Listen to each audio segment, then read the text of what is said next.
ഒരു കഥ കഥയുടെ പേരാണ് സ്വർണ്ണമുത്തിന്റെ താറാവ്. പണ്ടൊരു കാലത്ത് ഒരു ഗ്രാമത്തിലൊരു കർഷകനും ഭാര്യയും 3 മക്കളും ഉണ്ടായിരുന്നു. അവർ കൃഷി ചെയ്ത് താമസിച്ചിരുന്നു. അവർ കൃഷി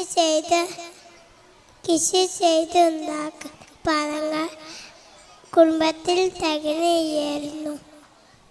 അപ്പോൾ അവർ ഒരു താറാവിനെ വാങ്ങാൻ വിചാരിച്ചു. താറാവിനെ വാങ്ങി വലുതായി മുട്ടയിടാൻ തുടങ്ങി. കുറേ ദിവസം കഴിഞ്ഞപ്പോൾ അവർക്ക് മോശമായൊരു ചിന്ത വന്നു.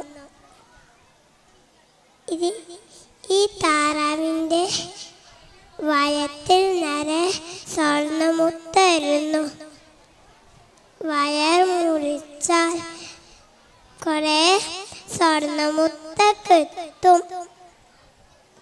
അങ്ങനെ ആ താറാവിൻ്റെ വയം മുറിച്ചു നോക്കിയപ്പോൾ ഒരൊത്തൊരു മുത്തപ്പോലെ കിട്ടില്ല.